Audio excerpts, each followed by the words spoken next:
షాబాద్ మండలం దైవాలగూడలో చోటు చేసుకున్న ఈ దారుణ ఘటనకు సంబంధించి స్థానికుల్లో కలవరం నెలకొంది. అలాగే బాలిక బంధువులు ఎవరైతే దీని మీద కేసు పెట్టారని నిందితుడి మీద కేసు పెట్టి జైల్లో పెట్టినందుకు కోపం పెంచుకున్నటువంటి ఈ నిందితుడు బయటకు వచ్చిన వెంటనే కేసు పెట్టినటువంటి బాలిక తల్లి నానమ్మతో పాటు తన కుటుంబ సభ్యులను కూడా హతమార్చి తాను కూడా చనిపోతున్నానంటూ కుటుంబ సభ్యులకు ఫోన్ చేసి చెప్పాడు. తన తల్లిదండ్రులకు ఫోన్ చేసి చెప్పి పరారైనటువంటి పరిస్థితి. దీని గురించి అటు పోలీస్ స్టేషన్ వద్ద కూడా బాలిక బంధువులు ఆందోళన చేస్తున్నారు. పూర్తి సమాచారం తెలుసుకుందాం. మా ప్రతినిధి కిరణ్ లేటెస్ట్ అప్డేట్స్ ని అందిస్తారు. కిరణ్, పోలీసులు ఏమైనా అప్డేట్స్ ఇచ్చారా?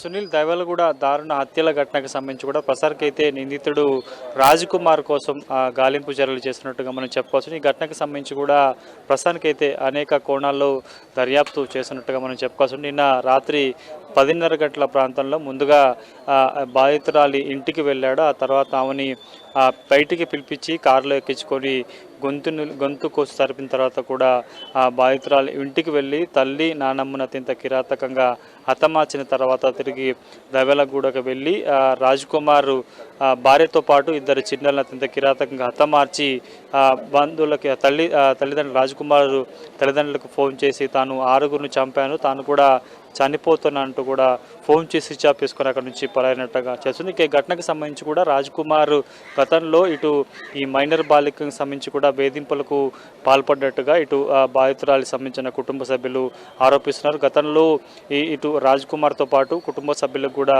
గొడవలు అయినట్టుగా తెలుసు. అందులో భాగంగా పలుమార్లు పోలీస్ స్టేషన్లో ఫిర్యాదు చేశారు. ఆ తర్వాత ఇటు మే 12 నుంచి 13 తేదీ మధ్యలో ఇతని మీద మరొకసారి బాలికను వేధింపులకు పాల్పడుతున్నట్టు కూడా ఆ బాధితురాలతో పాటు తల్లి ఫిర్యాదు చేశారు. అంతకు ముందే రాజ్ కుమార్ యాంటిసిపేటరీ బెయిల్ తీసుకున్నాడు. అప్పటి నుంచి కూడా ఫోక్సో కేసు నమోదైన తర్వాత అబ్స్కాండింగ్లో ఉన్న పరిస్థితి కనిపిస్తుంది. కానీ ఆ తర్వాత 2 పర్యాయాలు ఇటు షాబాద్ పోలీస్ స్టేషన్ ఎదురు కూడా విచారణకు హాజరయ్యాడు. కౌన్సిలింగ్లో కూడా పాల్గొన్నట్టుగా సిపి తరుణ్ జోషి కొద్దిసేపటి క్రితం చెప్పిన పరిస్థితి కనిపిస్తుంది. కానీ పూర్తి స్థాయిలో ఇతడు రాజ్ కుమార్ సంబంధించిన మానసిక స్థితి కూడా సరిగా లేదు అన్నట్టుగా ప్రస్తుతానికి పోలీసులు చెప్తున్నారు. గత ఏడాది అక్టోబర్లో కూడా రాజ్ కుమార్ పలుమార్లు ఇటు సూసైడ్ అటెంప్ట్ చేసినట్టుగా తరుణ్ జోషి కూడా చెప్తున్న పరిస్థితి. ప్రస్తుతానికి అయితే ఈ ఘటనకు సంబంధించి కూడా షాబాద్ పరిసర ప్రాంతాల్లో కొంత ఒక సంచలనంగా మారినట్టుగా చెప్పాల్సి ఉంది. పక్కా ప్లాన్ ప్రకారమే ఫోక్సో కేసు పెట్టారన్న ఒక కోపంతో కక్షతోటే కూడా దారుణానికి ఒడిగట్టినట్లుగా తెలుస్తుంది. ముందుగా ఇటు ఆ బాధితురాలని ఫోన్ చేసి 10 గంటల ప్రాంతంలో బయటికి పిలిపించి కారులో ఎక్కించుకొని ఊరి చివరికి వచ్చిన తర్వాత గొంతు కోసి కిరాతకంగా హతమార్చిన తర్వాత కూడా ఆ తర్వాత ఇటు బాధితురాలి తల్లితో పాటు నానమ్మను కూడా ఇంటికి వెళ్ళి అత్యంత కిరాతకంగా హతమార్చి తర్వాత దైవాలగూడలోని ఇంటికి వెళ్ళిన తర్వాత ఆ చిన్నారికి పాలు పట్టిస్తున్న భార్య మీద దాడి చేసి కత్తులతో విచక్షణ రహితంగా గొంతుతో పాటు శరీర భాగంలో విషరహితంగా పొడిచి ఆ భార్యతో పాటు ఇద్దరు చిన్నారులను కూడా హతమార్చినట్టుగా తెలుస్తుంది. ప్రస్తుతానికి అయితే ఎంటైర్ 6గురిని చంపిన తర్వాత కూడా రాజ్ కుమార్ తన తల్లిదండ్రులకు ఫోన్ చేసి తాను 6గురిని చంపాను, తాను కూడా చనిపోతున్నట్టు కూడా ఫోన్ చేసి చివరిసారిగా మాట్లాడి ఫోన్ స్విచ్ ఆఫ్ చేసుకొని తన కారులో పరారైనట్టుగా ప్రస్తుతానికి అయితే పోలీసులు చెప్తున్న పరిస్థితి. ప్రస్తుతానికి అయితే ఈ ఘటనకు సంబంధించి కూడా షాబాద్ పరిసర ప్రాంతాల్లో కొంత ఒక చర్చనీయాంశంగా మారినట్టుగా చెప్పుకోవచ్చు. ప్రస్తుతం చూసుకోవచ్చు విజస్లో షాబాద్ పరిసర ప్రాంతాలకు సంబంధించి కావచ్చు, షాబాద్ పిఎస్ బయట కూడా ఇటు బాధితులకు సంబంధించిన కుటుంబ సభ్యులు రాజ్ కుమార్ను కఠినంగా శిక్షించాలంటూ కూడా రోడ్డు మీద బైఠాయించి ఆందోళన చేస్తున్న పరిస్థితి కనిపిస్తుంది. ఇక రాజ్ కుమార్ని ఆచూకుని కనుగొనేందుకు అతన్ని గాలింపు చేసేందుకు 8 ప్రత్యేక బృందాలను ఇప్పటికే ఇటు పోలీసులు కూడా ఏర్పాటు చేసిన పరిస్థితి కనిపిస్తుంది. ప్రస్తుతానికి అతడి సెల్ ఫోన్ లొకేషన్ ఆధారంగా ట్రేస్ చేసే ప్రయత్నం చేసి, ఎందుకంటే నిన్న రాత్రి 10:30 నుంచి 12 గంటల ప్రాంతంలో కూడా 6గురిని చంపి ఆ తర్వాత అతడు తల్లిదండ్రులకు ఫోన్ చేసి స్విచ్ ఆఫ్ చేసి పరాయనాడు. కాబట్టి ప్రస్తుతానికి అతడు రంగారెడ్డి పరిసర ప్రాంతాలను దాటి మరొక ప్రాంతానికి వెళ్ళి ఉండొచ్చుగా పోలీసులు అనుమానం వ్యక్తం చేసిన నేపథ్యంలో ప్రస్తుతానికి, ఎందుకంటే అతడు 6గురిని చంపి తర్వాత కూడా తల్లిదండ్రులకు రాజ్ కుమార్ తల్లిదండ్రులకు ఫోన్ చేసి తాను కూడా చనిపోతానంటూ చివరి మాట చెప్పి ఫోన్ స్విచ్ ఆఫ్ చేసుకునే నేపథ్యం అతడు ప్రస్తుతం ప్రాణాలు తీసుకున్నాడు, లేకపోతే ఆ మాటలు చెప్పి అక్కడ నుంచి ప్రస్తుతం ఈ ప్రాంతం నుంచి పరాయినట్టుగా పోలీసులు అయితే అనుమానం వ్యక్తం చేస్తున్నారు. 8 ప్రత్యేక బృందాలతో కూడా పోలీసులు గాలింపు చర్యలు ముమ్మడి చేస్తున్న పరిస్థితి కనిపిస్తుంది. ముఖ్యంగా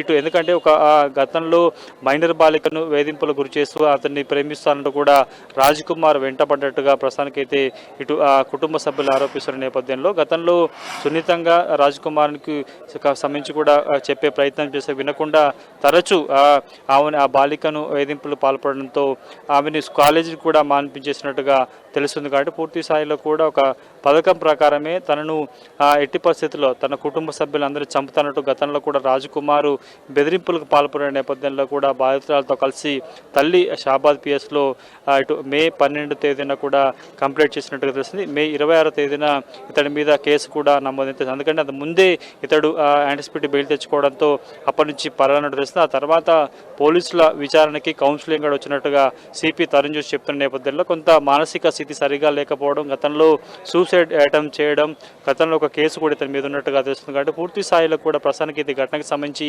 అనేక కోణాల దర్యాప్తు చేస్తున్నారు. 6గురిని అత్యంత దారుణంగా కిరాతకంగా హతమార్చిన రాజ్ కుమార్ ఉదంతం నేపథ్యంలో కూడా ప్రస్తుతానికైతే ఇటు షాబాద్ పరిసర ప్రాంతాల్లో కూడా ఒక కొంత షాకింగ్ అంశంగా చెప్పాల్సింది. కాబట్టి పూర్తి స్థాయిలో రాజ్ కుమార్ ప్రస్తుతానికి, ఎందుకంటే అతడు అత్యంత కిరాతకంగా చంపిన తర్వాత తాను కూడా చనిపోతానంటూ కుటుంబ సభ్యులు చెప్పిన నేపథ్యంలో అతడు చనిపోయాడా లేకపోతే ఎక్కడికైనా పరారీ అయ్యాడన్న కోణంలో కూడా పోలీసులు దర్యాప్తు చేస్తున్నారు. కాబట్టి పూర్తి స్థాయిలో ఈ అంశానికి సంబంధించి ఈ ప్రాంతంలో కొంత ఉద్రిక్త దాడి చేసినట్టుగా మనం చెప్పుకోవచ్చు. ప్రస్తుతానికైతే నేరుగా future city commissioner Tarun Joshi కూడా షాబాద్ పిఎస్లోని ఇక్కడే ఉండి ఈ సంబంధించిన గాలింపు చర్యలు కావచ్చు, పూర్తి స్థాయిలో కేసుకు సంబంధించిన పూర్వపరాలను కూడా పరిశీలిస్తున్న పరిస్థితి కనిపిస్తుంది. కాబట్టి ఇప్పటికే మనకు అందుతున్న సమాచారం ప్రకారం అయితే రాజ్ కుమార్ సంబంధించిన లొకేషన్ కూడా ట్రేస్ అవుట్ చేసే ప్రయత్నం కూడా దాదాపుగా చేసినట్టు తెలుస్తుంది. కాబట్టి 8 ప్రత్యేక పోలీసు బృందాలతో కూడా రాజ్ కుమార్ను పట్టుకునేందుకు ప్రయత్నాలు చేశారు. కాబట్టి ఈ ఘటన ఇటు దేవల్లగూడతో పాటు షాబాద్ పరిసర ప్రాంతాల్లో కూడా కొంత ఉద్రిక్తకు దారితీసినట్టుగా మనం చెప్పాల్సి ఉంది. గతంలో కూడా ఇతడు చాలామందిని వేధింపులకు పాల్పడినట్టుగా ఇప్పటికే సంబంధించిన బాధితురాలి కుటుంబ సభ్యులు ఆరోపిస్తున్న నేపథ్యంలో పోలీసుల నిర్లక్ష్యం కారణంగానే 6గురు ప్రాణాలు పొట్టన పెట్టుకున్నాడన్నట్టుగా ప్రస్తుతం ఆరోపిస్తున్నారు. కానీ గతంలో ఈ కుటుంబ సభ్యుల మీద దాడి చేసే క్రమంలో కూడా పోలీసులు ఫిర్యాదు చేస్తే కూడా దీనికి సంబంధించి పొంతలేని సమాధానం చెప్పినట్టుగా బాధిత కుటుంబ సభ్యులు ఆరోపిస్తున్న పరిస్థితి కనిపిస్తుంది. ఫోక్సో కేసు నమోదైన వెంటనే అతన్ని అరెస్ట్ చేసి, ఎందుకంటే ఆ కేసు నమోదైనప్పుడు కూడా కేవలం 7 సంవత్సరాల జైలు శిక్ష పడే కొన్ని సెక్షన్లు మాత్రమే జోడించడంతో కూడా అతడు నిర్భయంగా బయట తిరుగుతూ పలుమార్లు బాధితురాలి కుటుంబ సభ్యులను కూడా బెదిరింపులకు పాల్పడ్డట్టుగా అటు బాధితులు ఆరోపిస్తున్న నేపథ్యంలో పూర్తిగా పోలీసుల నిర్లక్ష్యం కారణంగానే 6గురు ప్రాణాలు బలి తీసుకున్నట్లుగా కుటుంబ సభ్యులు ఆరోపిస్తున్న పరిస్థితి కనిపిస్తుంది. ప్రస్తుతానికి ఇంకా శంషాబాద్ పోలీస్ స్టేషన్ బయట కూడా కుటుంబ సభ్యులు రోడ్డు మీద బైఠాయించి ఆందోళన చేయడంతో పూర్తిగా కొన్ని కిలోమీటర్ల మేర ట్రాఫిక్ జామించిన పరిస్థితి కనిపిస్తుంది. కాబట్టి వారికి పోలీసులు సరిచెప్పే ప్రయత్నం చేస్తున్నారు. నిందితుడిని పట్టుకునేందుకు అనేక కోణాల్లో దర్యాప్తు చేస్తున్న ప్రయత్నం చెప్తున్నా కానీ ఇటు ఆ కుటుంబ సభ్యులు రోడ్డు మీద బైఠాయించి ఆందోళన చేస్తున్న నేపథ్యంలో ప్రస్తుతానికి అయితే ఓవైపు స్టేషన్ బయట ఉద్రిక్త నిలుచుకున్న పరిస్థితి కనిపిస్తుంది. పూర్తి స్థాయిలో రాజ్ కుమార్ని పట్టుకునేందుకు ప్రత్యేక బృందాలను కూడా రంగంలో దింపిన పరిస్థితి. కిరణ్, అయితే ఈ విషయంలో పర్టికులర్గా అతను నిన్న రిలీజ్ రిలీజ్ అవడంతోనే ఈ హత్యలకి పూనుకున్నటువంటి పరిస్థితి ఉంది. అండ్ మరొకటి, బాలిక బంధువులు ఆరోపిస్తున్నటువంటి విధంగా గతంలోనే పోలీసులు సరైన యాక్షన్ తీసుకుని ఉంటే అప్పుడే నిర్లక్ష్యం చేశాడు, ఇటువంటి అనర్థం జరిగేది కాదని అటు బంధువులు ఆరోపిస్తున్నారు. ఆ ఆరోపణలకి పోలీసులు ఎటువంటి సమాధానం ఇస్తున్నారు? సునీల్, మీరు చెప్తున్నట్టు ఫోక్సో కేసు నమోదైంది కానీ ఇతడు అరెస్ట్ కాలేదు, రిమాండ్ కాలేదు. ముందస్తు బెయిల్కి వెళ్ళడంతో కూడా ముందస్తు బెయిల్ లభించినట్టుగా తెలుస్తుంది. అప్పటికే పోక్సో కేసుకు సంబంధించిన మీద, ఎందుకంటే బాలికను వేధింపులు గురి చేస్తున్న పలు సెక్షన్ మీద కేసు నమోదు చేశారు. కాబట్టి ప్రస్తుతానికైతే అంశానికి సంబంధించి కూడా పోలీసులు ఘటనకు సంబంధించి కూడా పూర్తి స్థాయిలో కేవలం 7 సంవత్సరాలకు సంబంధించి శిక్ష పడే విధంగా కేవలం వేధింపులకు సంబంధించిన సెక్షన్లు మాత్రమే జోడించడంతో అతడు ముందస్తు బెయిల్ను పొందిన తర్వాత కూడా బయటికి వచ్చి ఆ తర్వాత పలుమార్లు వేధింపులకు పాల్పడినట్టుగా చెప్తున్న పరిస్థితి. ప్రస్తుతానికైతే నేను స్టేషన్ లోపల ఉన్నాను, బయట చూసుకోవచ్చు పరిస్థితి. రోడ్డు మీద బైఠాయించి కూడా ఇటు బాధితురాలి మైనర్ బాలిక సంబంధించిన కుటుంబ సభ్యులు కూడా ఆందోళన చేస్తున్న పరిస్థితి. పురుష స్థాయిలో కూడా చాలా ఆగ్రహావేశాలు వ్యక్తం చేస్తున్న పరిస్థితి కనిపిస్తుంది. ఈ ఘటనకు సంబంధించి కూడా అనేక కోణాల్లో దర్యాప్తు చేశారు. కేవలం నిర్లక్ష్యంగా వ్యవహరించడం కారణంగానే పోలీసులు అప్పుడు ముందుగా కుటుంబ సభ్యుల మీద దాడి చేసే ప్రయత్నం చేసినప్పుడు అతని మీద సీరియస్ యాక్షన్ తీసుకొని ఆ తర్వాత కేసు నమోదు చేసి పోక్సో కేసులో అరెస్ట్ చేస్తే ఇక్కడ దాకా వచ్చేది కాదంటూ కూడా కుటుంబ సభ్యులు ఆరోపిస్తున్న పరిస్థితి కనిపిస్తుంది. పూర్తి స్థాయిలో ఈ ఘటనకు సంబంధించి కూడా పోలీసుల నిర్లక్ష్యం కారణంగానే 6 ప్రాణాలు పోయినట్టుగా బాధిత కుటుంబ సభ్యులంతా రోడ్డు మీదే బైఠాయించి ఆందోళన చేస్తున్న పరిస్థితి కనిపిస్తుంది. ప్రస్తుతానికి అయితే ఎప్పటికే ఈ ఎవడైతే ఫోక్సో కేసు పెడతారని ఒక అక్కసుతోటి ఇతంత దారుణంగా ఈ రాజ్ కుమార్ ఈ 6గురిని చంపినట్టు తెలుస్తుంది. ముఖ్యంగా ఫోక్సో కేసుకు సంబంధించిన బాధితులనే కాకుండా కట్టుకున్న భార్యను 2 చిన్నారులను అత్యంత దారుణంగా హతమార్చడానికి కారణం ఏంటంటే కొంత మానసిక స్థితి సరిగా లేకపోవడంతో ఈ దుర్చర్యకు పాల్పడ్డా లేకపోతే ఇంకేదైనా కారణాలు ఉన్నాయని కూడా పోలీసులు కొంత అనుమానం వ్యక్తం చేస్తున్నారు. భార్య కూడా ఎప్పుడైనా గతంలో రాజ్ కుమార్ మీద పోలీస్ స్టేషన్లో ఫిర్యాదు చేసిందా, గొడవలు జరిగాయన్న కొండలో కూడా దర్యాప్తు చేస్తున్న నేపథ్యంలో పూర్తి స్థాయిలో రాజ్ కుమార్ను ప్రాణాలతో పట్టుకునేందుకు ఇటు షాబాద్ పోలీసులు ప్రయత్నం చేస్తున్నారు. 8 ప్రత్యేక బృందాలతో కూడా గాలింపు చేస్తున్న పరిస్థితి కనిపిస్తుంది. పూర్తి స్థాయిలో పోలీసుల నిర్లక్ష్యం కారణంగానే ఫోక్సో కేసు నమోదు చేసిన తర్వాత పరారిలో ఉన్న నిందితుని పట్టుకోకపోవడంతో ఇంత దారుణం జరిగినట్టుగా ఇటు బాధిత బంధువులు ఆరోపిస్తున్నారు. సునీల్, కిరణ్, అయితే ఇప్పుడు ఆ 8 సర్చింగ్ బృందాలు ఏవైతే ఉన్నాయో వాటిని లీడ్ చేస్తున్న ఆఫీసర్ ఎవరు? అండ్ ప్రజెంట్ షాబాద్ పోలీస్ స్టేషన్లో పోలీస్ అధికారులు ఉన్నారా?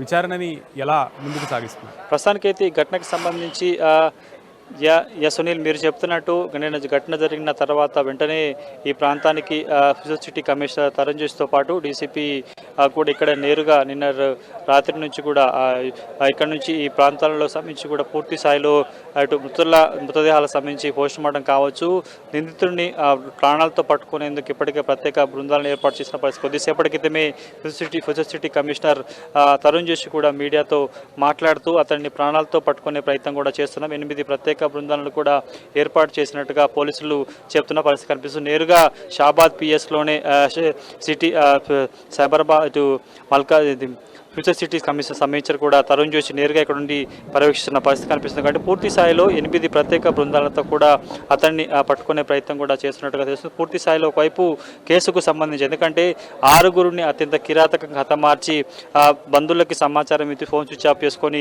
పరారులో ఉన్న రాజ్ కుమార్ని పట్టుకునేందుకు ప్రస్తుతానికైతే విష ప్రయత్నం పోలీసు చేస్తున్నట్టుగా చెప్పాల్సింది. కాబట్టి ఘటనకు సంబంధించి కూడా ప్రస్తుతానికి ఇప్పటికే అతడికి సంబంధించిన ఆచూకుని కనుగొనేందుకు ప్రత్యేక బృందాలను కూడా రంగంలో దింపారు. కాబట్టి ఏ క్షణమైన అతన్ని ప్రాణాలతో పట్టుకునే అవకాశం కనిపిస్తుంది. పూర్తి స్థాయిలో అతడు బతికున్నాడా లేకపోతే, ఎందుకంటే ఘటన జరిగి ఇప్పటికే 5-6 గంటలకు పైగా గడుస్తుంది కాబట్టి అతడు ఈ ప్రాంతం నుంచి మరొక ప్రాంతానికి వెళ్ళిపోయినట్టుగా పోలీసులు అనుమానం వ్యక్తం చేస్తున్న నేపథ్యంలో పూర్తి స్థాయిలో అనేక కోణాల్లో దర్యాప్తు చేస్తున్నారు. Future city commissioner CP Tarun Joshi కూడా నేరుగా షాబాద్ పిఎస్లో ఇక్కడే ఉండి ఈ సంబంధించిన గాలింపు చర్యలు కావచ్చు, ఇటు బంధువుల ఆందోళనకు సంబంధించి కూడా పర్యవేక్షిస్తున్న పరిస్థితి కనిపిస్తుంది. పూర్తి స్థాయిలో ఈ ఘటనకు సంబంధించి కూడా కొత్త షాబాద్లో ఒక సంచలనం రేపినట్టుగా చెప్పుకోవాలి. కిరణ్, అయితే ఈ విషయంలో పోలీస్ స్టేషన్ బయట బాలిక బంధువులు పెద్ద ఎత్తున చేరుకుంటున్నటువంటి పరిస్థితి ఉంది. వాళ్ళు ప్రధానంగా డిమాండ్ చేస్తున్నారు నిందితుడిని కఠినంగా శిక్షించాలని. ఈ నేపథ్యంలో అటు నిందితుడి యొక్క తల్లిదండ్రులు కానీ బంధువులు కానీ నిందితుడి గురించి ఏం చెప్తున్నారు, ఆ విషయం ఏమైనా తెలిసిందా? అండ్ అలాగే ఈ బయట చేస్తున్నటువంటి బయట ఎవరైతే ఆందోళన చేస్తున్నారో వాళ్ళు నిందితుడి గురించి ఏమైనా చెప్తున్నారు? ప్రస్తుతానికైతే ఈ ఘటనకు సంబంధించి కూడా ఇటు బాధిత కుటుంబ సభ్యులు రాజ్ కుమార్ను ప్రాణాలతో పట్టుకోవాలని కూడా డిమాండ్ చేస్తున్న పరిస్థితి కనిపిస్తుంది. కొన్ని గంటలుగా వారు షాబాద్ పిఎస్ బయట రోడ్డు మీద బైఠాయించి ఆందోళన వ్యక్తం చేస్తున్నారు. నిర్లక్ష్యం కారణంగా, పోలీసుల నిర్లక్ష్యం కారణంగానే 6గురి ప్రాణాలను బలి తీసుకున్న నిందితుడు ఈ వ్యక్తిని అరెస్టు చేయాలంటూ కూడా, ప్రాణాలతో అరెస్ట్ చేసి కఠినంగా శిక్షించాలంటూ కూడా కుటుంబ సభ్యులు రోడ్డు మీద బైఠాయించి ఆందోళన చేస్తున్న పరిస్థితి కనిపిస్తుంది. పూర్తి స్థాయిలో ఈ ఘటనకు సంబంధించి కూడా అనేక కోణాల్లో దర్యాప్తు చేస్తున్నారు. ఆ పోలీసులు నిందితుడిని పట్టుకునేందుకు సెల్ ఫోన్ లొకేషన్తో పాటు అతడి కుటుంబ సభ్యులకు సంబంధించి ఆరా తీసే ప్రయత్నం కూడా చేస్తున్న పరిస్థితి కనిపిస్తుంది. కాబట్టి పూర్తి స్థాయిలో నేరుగా సిపి షాబాద్ పిఎస్లోనే మకాం వేసి ఈ ఎంతే సంబంధించిన ఎపిసోడ్ను కూడా నేరుగా ఆయన పర్యవేక్షిస్తున్న పరిస్థితి కనిపిస్తుంది. ఇప్పటికే సీన్ ఆఫ్ లొకేషన్స్ ఎక్కడైతే ముందుగా షాబాద్లోని బాధితురాలి సంబంధించిన ఇంటి పరిసర ప్రాంతంతో పాటు ఆమెను తీసుకువచ్చి హత్య చేసిన ప్రాంతంతో పాటు ఇంటి వద్ద అటు దైవాలగూడలోని రాజ్ కుమార్ ఇంటి వద్ద పరిసర ప్రాంతాలను ఇప్పటికే పరిశీలించారు. సంబంధించిన కొన్ని కీలక సంబంధించిన క్లూస్ను కూడా సేకరించారు. హత్యకు వినియోగించిన నైఫ్తో పాటు కత్తితో పాటు మరి కొన్ని రకాల మారణాయుధాలను కూడా ఇప్పటికే పోలీసులు స్వాధీనం చేసుకున్నట్టుగా సమాచారం. ఈ ఘటనకు సంబంధించి అనేక కోణాల్లో పోలీసులు దర్యాప్తు చేస్తున్న పరిస్థితి కనిపిస్తుంది. కాబట్టి దీనికి సంబంధించి సాధ్యమైన తొందరగా పోలీసులు నిందితులను అదుపు చేసే ప్రయత్నం చేస్తారు. వాస్తవానికి అతడు ప్రాణాలతో ఉన్న ఉన్నాడా లేదని కూడా కొంత పోలీసులు అనుమానం వ్యక్తం చేస్తున్న పరిస్థితి. కాబట్టి పూర్తి స్థాయిలో ఈ ఘటనకు సంబంధించి నేరుగా సిపిఐ షాబాద్ పిఎస్లో ఉండి ఇటు గాలింపు సంబంధించిన చర్యలను కూడా ఆయన పర్యవేక్షిస్తున్న పరిస్థితి అయితే కనిపిస్తుంది. కాబట్టి మరికొద్ది సేపట్లో పూర్తి స్థాయిలో ఒకవైపు బంధువులంతా కూడా షాబాద్ పిఎస్ బైఠాయించి ఆందోళన చేస్తున్న నేపథ్యంలో వారిని శాంతింపజేసే ప్రయత్నం చేస్తూ కూడా నిందితుడిని ప్రాణాలతో పట్టుకొని కఠినంగా శిక్షించేందుకు ఇటు పోలీసులు కూడా ముమ్మర ప్రయత్నాలు చేస్తున్నట్టుగా చెప్పుకోవాలి. సునీల్.